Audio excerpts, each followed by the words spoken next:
교회와 직분이라는 제목으로 하나님의 말씀을 나누도록 하겠습니다. 오늘 보니까 음식도 참 많이 준비하셨던데 음식들 해갖고 오시느라고들 고생들 많으셨습니다.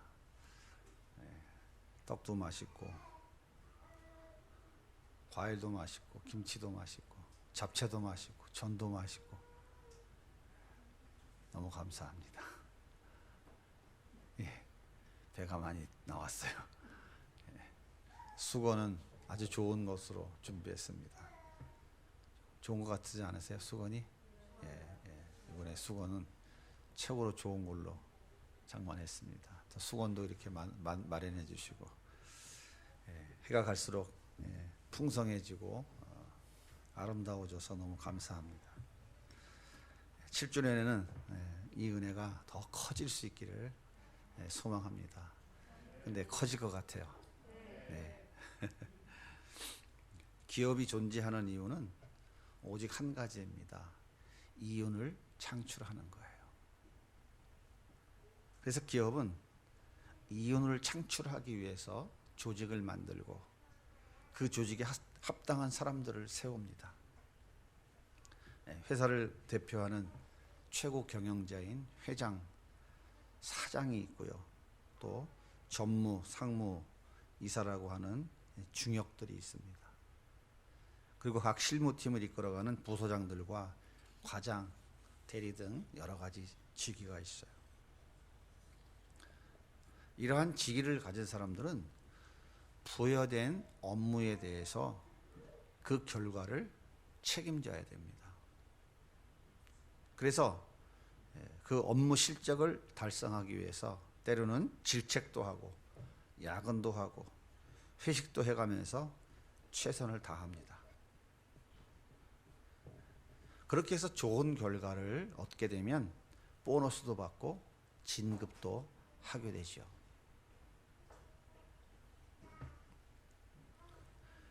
그러나 자기 직책을 감당하지 못하면 무능한 사람으로 낙인 찍혀서 경쟁에서 도태하고 맙니다. 그런데 지상교회에도 조직이 있습니다. 당회가 있고 안수집사회, 재직회, 성가대, 주일학교, 각 선교회, 가정교회 등등 여러 조직이 있고 이 조직을 앞장서서 이끌어가는 직분자들이 세워집니다. 오늘 말씀 11절에 보니까 선지자, 사도, 복음 전하는 자, 조사, 목사가 있다라고 말씀하고 있어요. 그가 혹은 사도로, 같이 한번 읽어볼까요? 그가 혹은 사도로, 혹은 선지자로, 혹은 복음 전하는 자로, 혹은 목사와 교사로 주셨으니. 사도, 선지자, 복음 전하는 자, 목사와 교사, 한마디로 말하면 복음 전하는 자들이죠. 그리고 교회에 보면 장로, 권사, 집사, 각 부서의 부서장 등 여러 가지 직분이 있습니다. 그런데 교회의 조직과 직분은 세상 기업과는 그 목적이 다릅니다.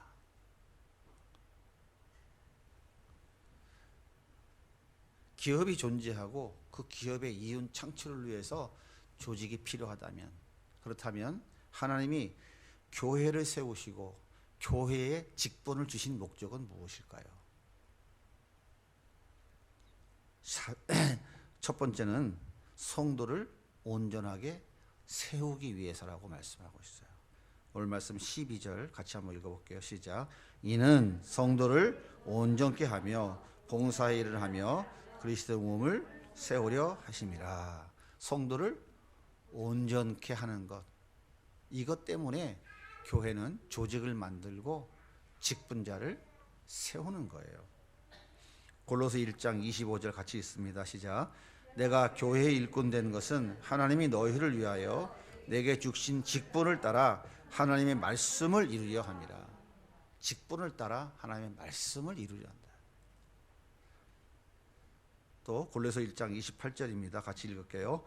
우리가 각 사람을 전파하여 각 사람을 권하고 모든 지혜로 각 사람을 가르침은 각 사람을 그리스도 안에서 완전한 자로 세우려 함이니. 한마디로 말해서 성도들이 하나님 나라에 들어갈 만한 자로 성장해 갈 수 있도록 도와주라는 거예요. 이것이 직분자를 세운 목적입니다. 지상의 교회는 아직 불안정해요. 그래서 교회 안에는 어린 나이와 같은 신앙을 가진 분들이 있어요. 그리고 청년과 같은 신앙을 가진 분들이 있습니다. 뿐만 아니라 장성한 분량의 신앙을 가진 분들도 있어요. 그리고 그 속에 또 가라지까지 섞여 있다니까요. 그래서 성도들을 체계적으로 효율적으로 세워나가기 위해서는 조직이 필요하고 합당한 직분자들이 세워져야 하는 거예요. 이렇게 조직을 세우고 직분자를 세워놓으니까 오늘도 보니까 잘하고 있죠. 척척척척척 이렇게. 예. 자, 두 번째 직분자를 세우는 목적이 뭐냐면 교회의 질서를 유지하기 위해서요. 교회의 질서를 유지하기 위해서. 자, 만약 어떤 집사님이 왜 목사만 설교합니까? 돌아가면서 우리 한 번씩 하면 어떻겠습니까?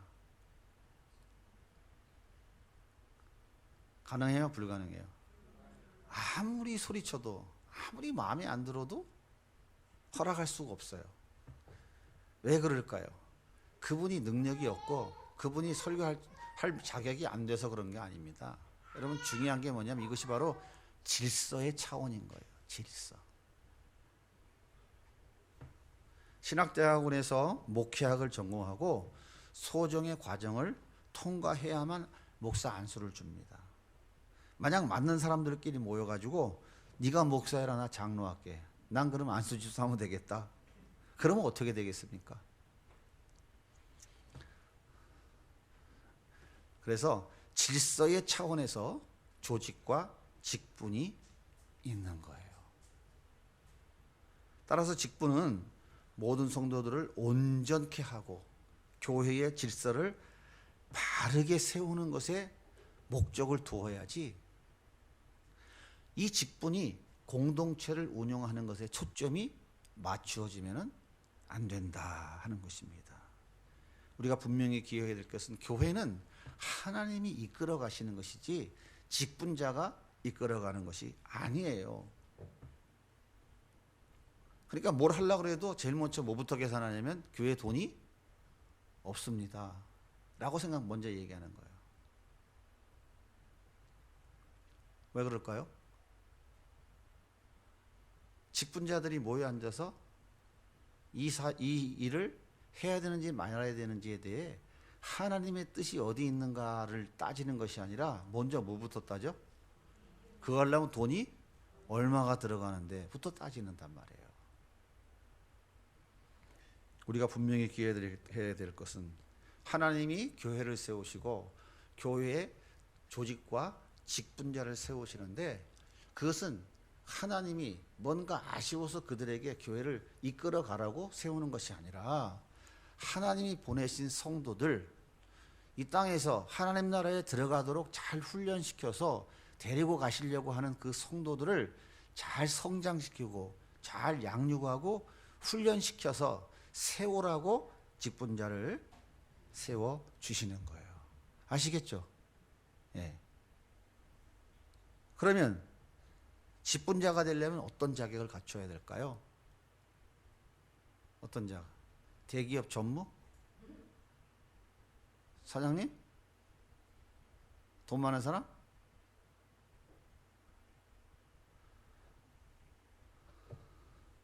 만약 교회가 기업처럼 효율적인 운영과 많은 이윤을 창출하는 것이 목적이라면 교회 직분자들은 세상 전문가들로 다 만들어야 꾸려야 되겠죠. 재정부장은 회계사, 그죠? 장로는 어떤 사람이 좋겠어요? 돈 많은 사람. 또는 대학에서 정치학을 전공한 사람, 이런 사람들 해야 되겠죠. 그런데 교회의 일이 세상의 전문적인 지식과 능력으로 되어질까요? 되어질 수가 없어요. 성경은 직분자들의 자격을 제시할 때 그들이 가지고 있는 능력을 말하지 않아요. 자, 말씀을 같이 좀 읽어볼게요. 조금 긴데 우리가 천천히 한번 읽어보겠습니다. 천천히 한번 새기면서 읽어보세요. 디모데전서 3장 1절부터 13절입니다. 시작.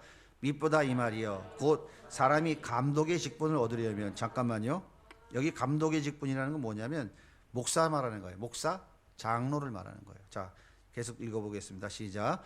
선한 일을 사모하는 것이라 함이로다. 그러므로 감독은 책망할 것이 없으며 한 아내의 남편이 되며 절제하며 신중하며 단정하며 나그네를 대접하여 가르치기를 잘하며 술을 즐기지 아니하며 구타하지 아니하며 오직 관용하며 다투지 아니하며 돈을 사랑하지 아니하며 자기 집을 잘 다스려 자녀들로 모든 공손함으로 복종하게 하는 자라야 할지며 또한 외인에게서도 선한 증거를 얻은 자라야 할지니 비방과 마귀의 올무에 빠질까 염려하라.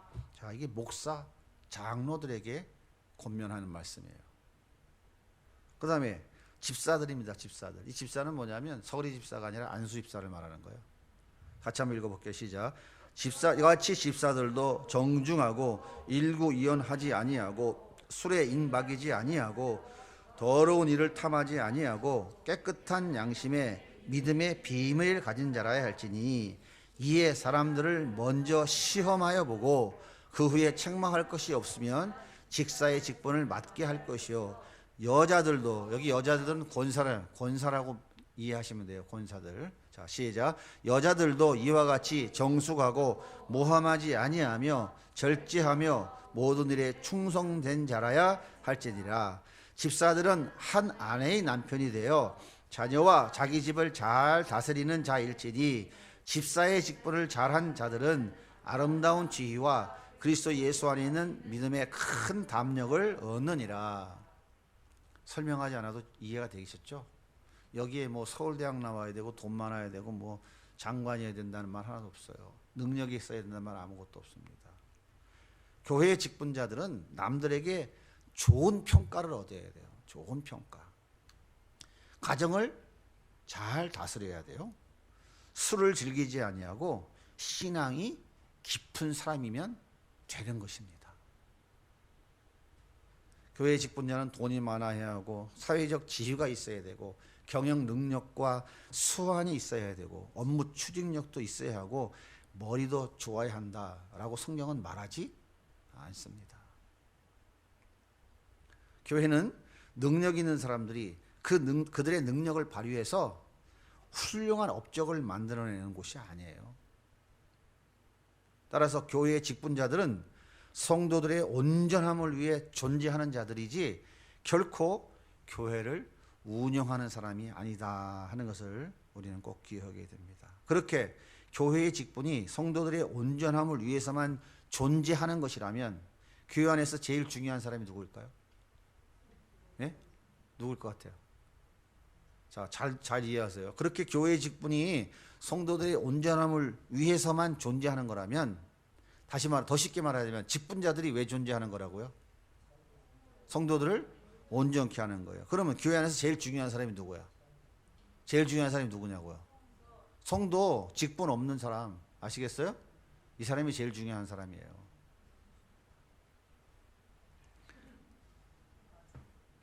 그러니까 여러분들을 온전하게 만들어서 천국에 데리고 가시려고 하나님께서 이 직분자들을 뭘로 세운 거냐면 소모품으로 세운 거라고. 소모품으로. 아시겠어요?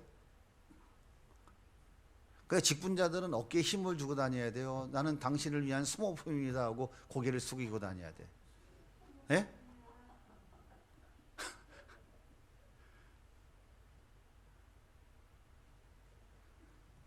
그렇게 하나님이 주신 직분을 감당해 가면서 직분자 자신들도 온전하게 지어져 가는 거예요. 교회의 직분은 그 이상도 그 이하도 아닙니다. 그래서 교회의 직분이, 그런데 교회의 직분이 오늘날 보면 이상하게 좀 변질된 것 같아요. 무슨 계급인 것 같이. 아니, 교회 몇 년 다녔는데 아직도 집사야? 이런 소리 들어봐요, 못 들어봐요? 예? 예. 목사 밑에 장로, 장로 밑에 집사, 집사 밑에 평신도. 결코 그렇지 않습니다. 교회는 계급이 있을 수가 없어요. 교회는 거룩을 위해 몸부림치는 사람들, 하나님 나라에 들어갈 만한 사람들로 만들어져 가야 할 사람들이 함께 손에 손을 잡고 함께 걸어가는 형제 자매만 있을 뿐이에요. 뭐 천국에 가면 목사가 있고 장로가 있습니까?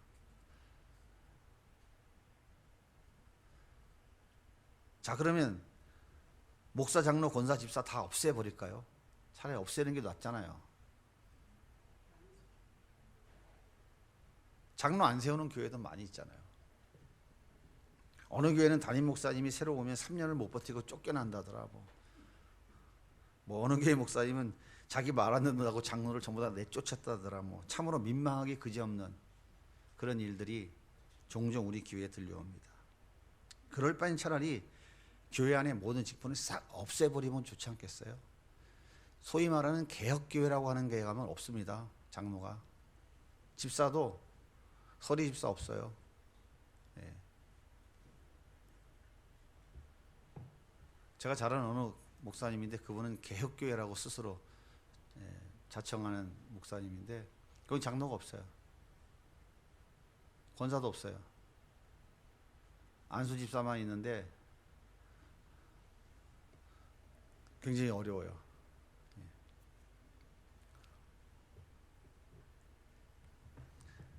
그럼에도 불구하고 하나님께서 직분자를 세우시는 것은 성도들을 온전하게 세우기 위해서 필요하기 때문인 거예요.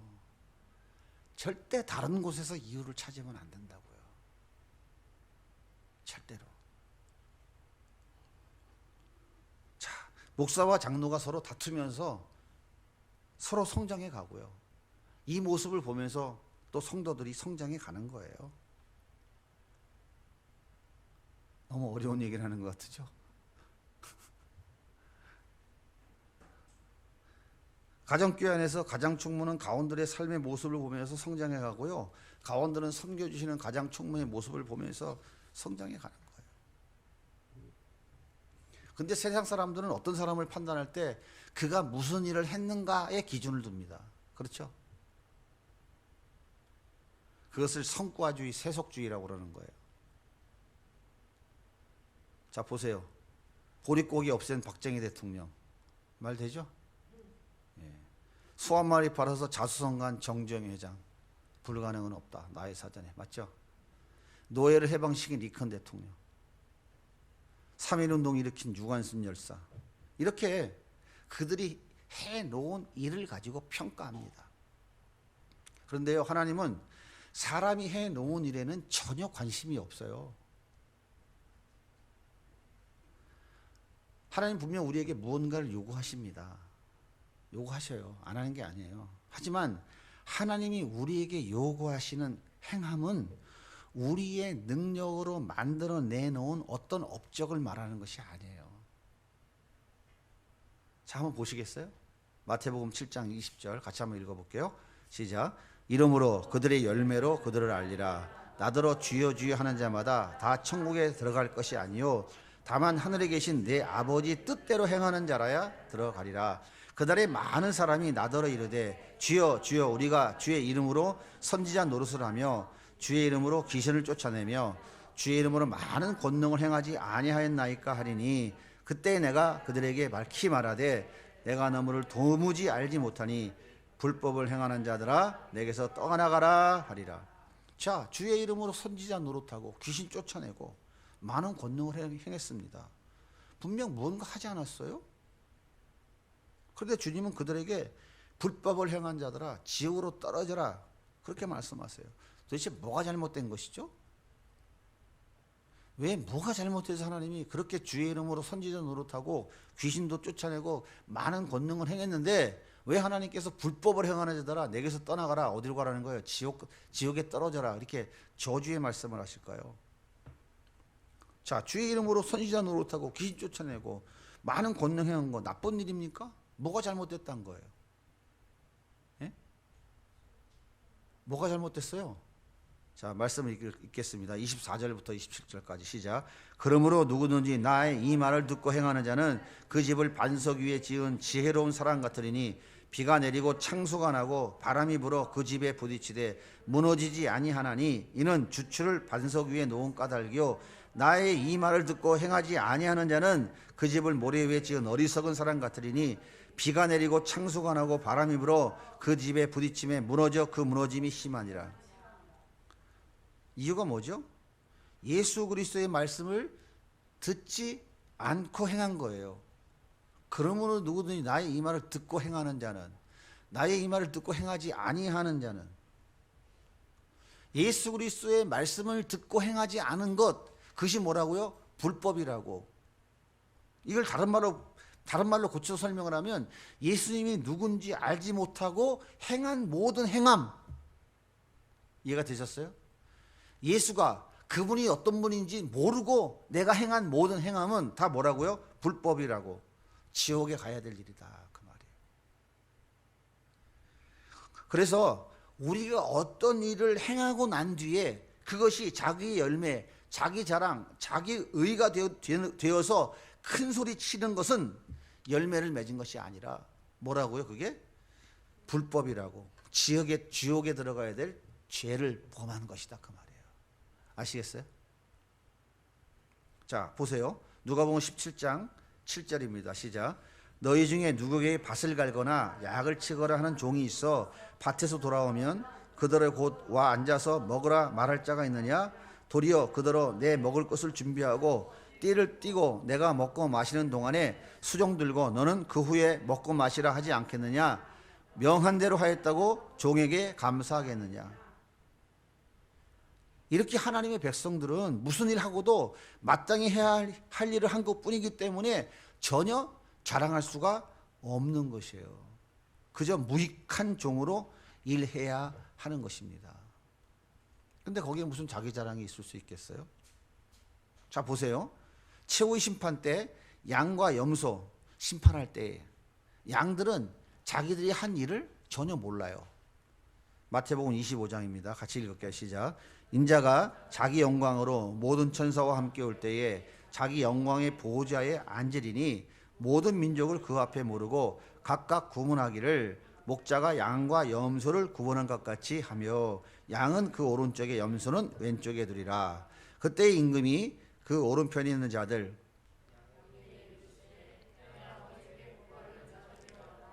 창세로부터 너희를 위하여 예비된 나라를 상속받으라. 내가 줄일 때에 너희가 먹을 것을 주었고 목마를 때에 마시게 하였고 나그네 되었을 때에 영접하였고 헐벗었을 때에 옷을 입혔고 병들었을 때에 돌보았고 옥에 갇혔을 때 와서 부하느리라. 이에 의인들이 대답하여 이르되 주여 우리가 어느 때에 주께서 줄이신 것을 보고 음식을 대접하였으며 목마르신 것을 보고 마시게 하셨나이까? 어느 때에 나그네 된 것을 보고 영접하였으며 헐벗으신 것을 보고 옷 입혔나이까? 어느 때에 병드신 것이나 옥에 갇히신 것을 보고 가서 배웠나이까 하리니. 자, 무슨 말씀이 이해가 되죠? 예수님께서 내가 나에게 이런 일 해주었지 않니? 그래, 고맙다.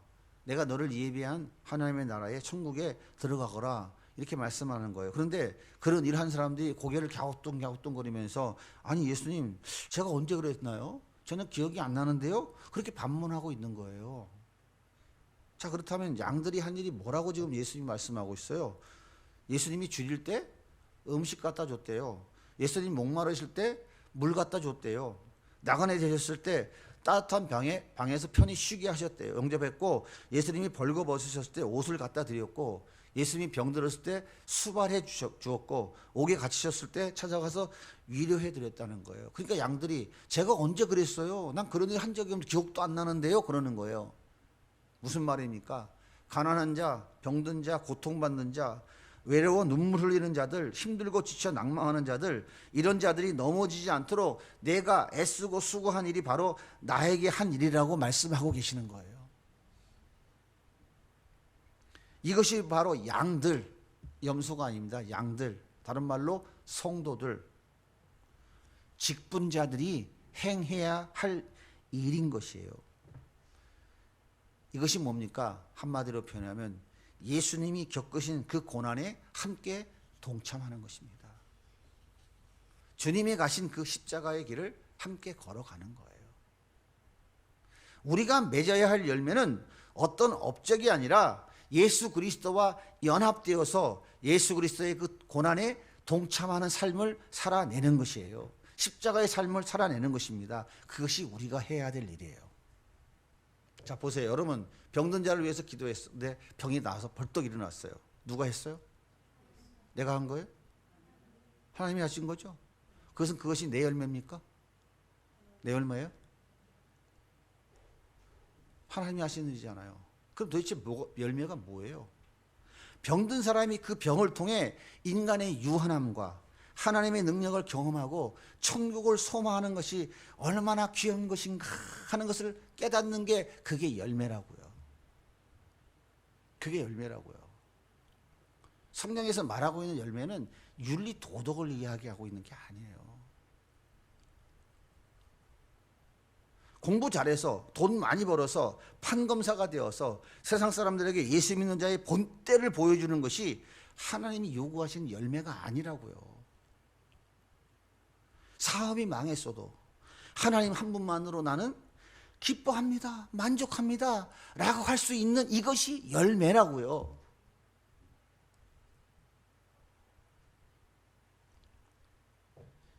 이것이 교회가 해야 할 일이고 교회의 직분자들의 일인 것입니다. 그런데 그러한 열매들은 우리가 알지 못하는 순간순간에 조금씩 맺혀지고 있기 때문에 양들이 예수님께서 심판하는 자리에서 우리가 언제 그랬어요? 그런 일 기억도 안 나는데요? 그렇게 반문하게 되는 것입니다. 우리가 이런 열매를 맺어왔는데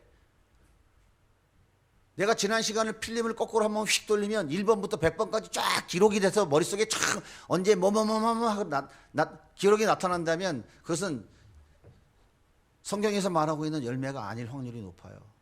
기억이 납니까? 솔직히 말해서 기억이 안 난다고요.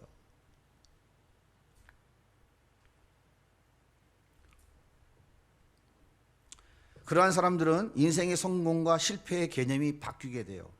내가 이루어 놓은 일을 절대 자랑하지 않습니다.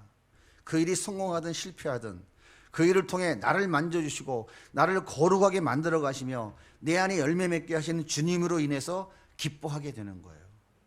때로는 배반당하고 때로는 멸시당하고 때로는 수치당하면서도 내 안에 그리스도가 맺어주시는 그 열매가 맺혀진다면 그 삶은 성공적인 그리스도인의 삶이 되는 것이에요. 나 같은 인간을 그 영광스러운 그리스도의 고난에 동참시켜서 이렇게 열매가 맺어가게 하시다니 정말 몸둘 바를 모르겠어요.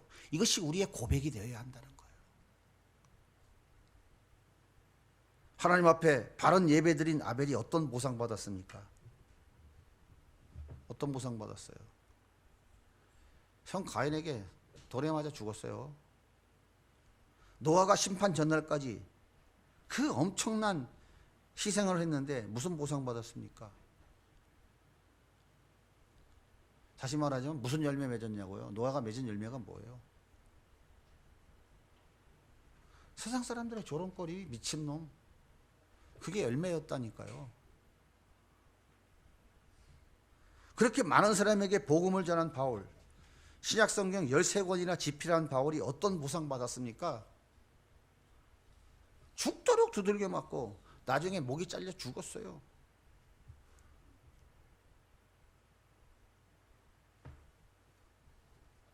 이 사람은 열매를 못 맺은 사람인가요? 하나님이 주시는 진정한 보상은 천국입니다. 이것이 우리의 진정한 열매인 거예요. 그리고 이 땅에서 하나님의 사람으로 세워져 가는 동안 동행해 주시는 거예요. 이것이 보상이에요. 그렇게 성도들을 온전히 세우기 위해서 그리스도의 고난에 동참하는 그 삶을 살아내는 그 결과치가 뭐냐면, 그 보상이 뭐냐면 우리에게 예비되신 하나님의 나라 천국이에요.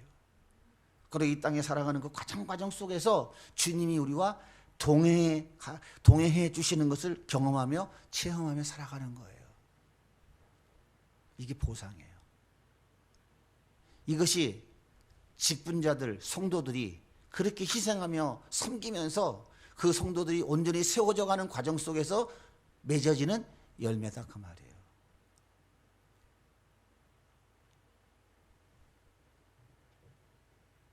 하나님의 은혜로 우리 설립 6주년이 지났습니다. 이제 설립 7주년이 이제 내년이면 이제 우리 설립 7주년인데 내년에는 직분자를 세워야 되지 않겠나 하는 성령의 감동하심이 있어서 기도하고 있습니다.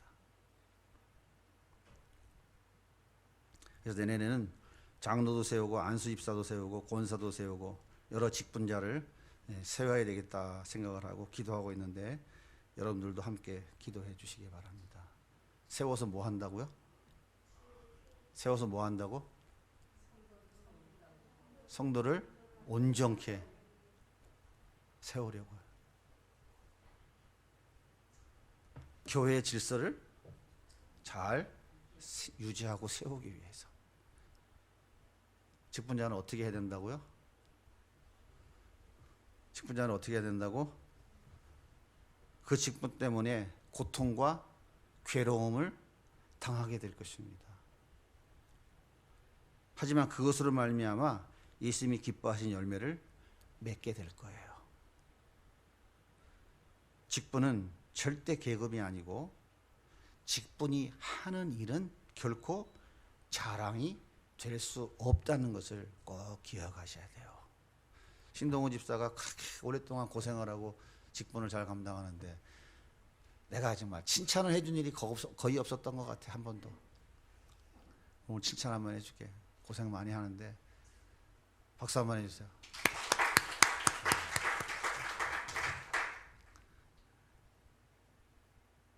네, 쉬운 일이 아닙니다. 고등학교 3학년 때 만났나 그때부터 지금까지 참 지나온 세월이 꽤 오래됐지, 그지? 그때부터 지금까지 솔직히 무슨 뭐 음악을 전공한 것도 아니야. 뭐 어디 가서 배운 것도 아니야. 그런데 그냥 열심히 하나님 나에게 주신 달란트인 줄 알고 최선을 다해서 실력으로 하는 게 아니라 하나님 은혜로 하는 거거든요. 그렇게 정말 제가 지금도 제일 기억나는 것 중에 하나가 저기 어디입니까? 어느 군부대 집회를 가는데 그때는 토요일날 못 가고 주일날 가게 됐어요. 하여튼 목사님께 욕 하여튼 박살나게 먹고 그래도 꾸역꾸역 갔던 그때 생각이 부뜩 나네요. 칭찬해 주시니까 앞으로 더 열심히 잘하세요. 이렇게 고생을 하면서 얼마나 많은 군부대 그 장병들이 예수님을 만났습니까? 경험해봤잖아요. 200명 모이면 그 중에 100명은 예수님 영접하고 거기다 자기 자필로 써서 그렇다고 애들 휴가 주는 것도 아니에요. 우리 보람이가 목사님 나도 그때 해마다 같이 가서 했는데 왜 나는 눈을 탁 쳐다보는 것 같아. 다들 고생하셨습니다. 우리 신민정 선생님 참 좋아요. 진국인데 시집을 잘 보내야 될 것 같아. 하나네. 진국이야 진국 진짜. 목사만 빼고 목사한테는 시집 안 보낼 거니까 신앙 좋은 남자 하나 만나서. 사랑하는 여러분, 우리 모두는 하나님께 직분 받은 자들입니다. 그 직분이 무엇이든지 간에 각자 위치에서 다 받은 직분이 있어요. 나는 나의 자랑을 위해 존재하는 사람이 아니라 나의 형제 자매들의 온전함을 위해 존재하는 사람이다 하는 것을 꼭 명심하시기 바랍니다. 자신을 드러내지 마시고 남을 높여주시고 많이 들어주시되 말을 많이 하지 말아야 한다는 것을 꼭 명심하시기 바랍니다. 불평불만하지 마시고 맡겨주신 그 직분을 위해서 기도를 많이 해야 한다는 것도 명심하시기 바랍니다. 그러면 우리 하나님께서 요구하시는 그 참 열매들을 주렁주렁 맺게 될 것입니다. 이러한 직분자들이 세워져서 우리 세비전 양육교회가 하나님이 기뻐하시는 뜻을 위해 더욱 한 마음 한 뜻 되어 달려가는 사랑의 공동체로 세워질 수 있기를 주님의 이름으로 소원합니다. 자, 이제 우리가 7주년을 향해 달려가면서 하나님께서 우리에게 주신 비전 2가지를 제가 오늘 제시했습니다. 이를 위해서 더 많이 기도해 주시고 합력하여 선을 이룰 수 있도록 기도해 주셨으면 좋겠습니다.